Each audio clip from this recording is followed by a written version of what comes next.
So today I want to discuss something that almost nobody is talking about, even though it is arguably the most important geopolitical question of the moment. Everyone is focused on the ceasefire, celebrating it, analyzing its terms, debating whether it will hold. But today I want to ask a completely different question. Is the ceasefire actually a ceasefire, or is it something else entirely? A strategic reconfiguration disguised as diplomacy, a reorganization of the conflict rather than a resolution, a pause that serves the interests of parties who are not even publicly acknowledged as participants in the negotiation. Because when you examine the structural incentives of every major player in this situation, not their public statements, not their diplomatic rhetoric, but their actual structural incentives, the picture that emerges is not a conflict winding down. It is a conflict changing shape. Let me start with the historical framework, because without the framework, this analysis is just suspicion. And suspicion, without structural grounding, is worthless. The framework I want to apply today comes from the study of how empires manage the transitions between phases of conflict. Not the wars themselves, but the pauses between wars, the truces, the armistices, the ceasefires that punctuate long-duration strategic competitions. Because these pauses are not neutral intervals, they are strategic instruments, tools used by one or more parties to achieve objectives that could not be achieved through continued fighting.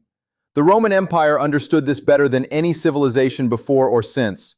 Rome fought its wars in phases, periods of intense military operations alternating with periods of diplomatic engagement, tributary arrangements, and apparent peace.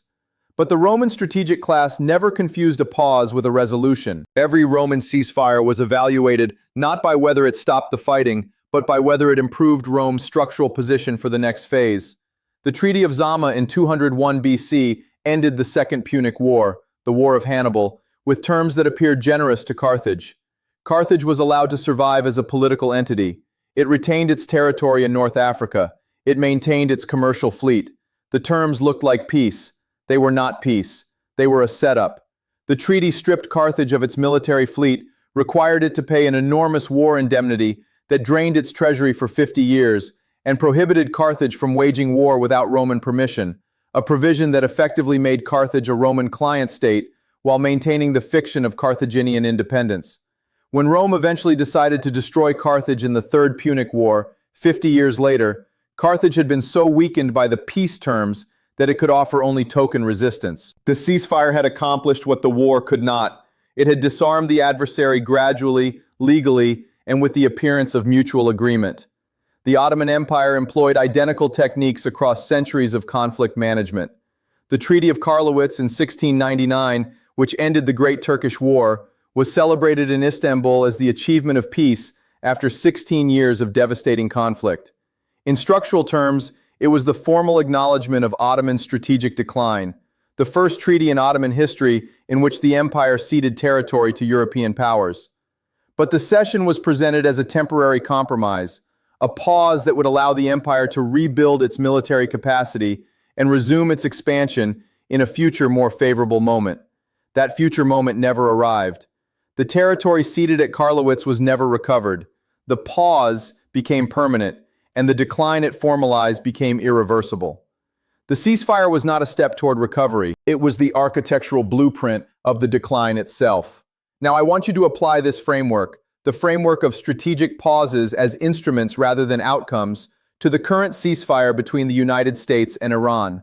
And I want you to evaluate the structural incentives of each major player, because the incentives tell you what the pause is actually being used for, regardless of what the press conferences say. The United States needs the ceasefire for 3 reasons that have nothing to do with peace. First, the American military needs time to reconstitute forces that have been degraded by months of sustained operations, missile inventories that have been drawn down, crews that are fatigued, aircraft that require depot-level maintenance that cannot be performed at sea. Second, the American political establishment needs a narrative of diplomatic achievement to present to a domestic electorate that has grown increasingly skeptical of Middle Eastern military entanglements. Third, and most importantly, the American strategic class needs the ceasefire to redirect attention and resources toward the Pacific theater, which every major strategic document published by the Pentagon in the past decade has identified as the priority, a priority that has been compromised by the attention and assets consumed by the Iranian confrontation. Iran needs the ceasefire for equally strategic reasons. First, Iran needs time to replenish the missile and drone stocks that were expended during the active phase, using its domestic production infrastructure to rebuild inventories that sustained operations depleted.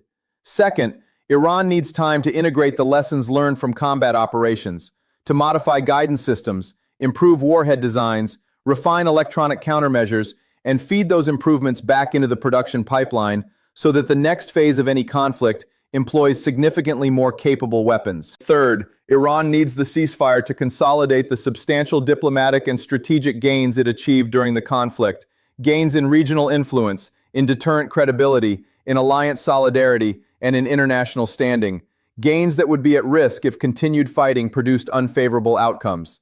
China, the silent beneficiary of the entire confrontation, needs the ceasefire to continue for as long as possible, not because China wants peace in the Middle East, but because every month that the American military is focused on post-conflict reconstitution in the Gulf theater is a month that China spends expanding its naval presence in the South China Sea, deepening its economic relationships with ASEAN nations, advancing its semiconductor independence program, and building the comprehensive national power that will determine the outcome of the US-China competition. The ceasefire serves Chinese interests more effectively than either continued war or genuine peace.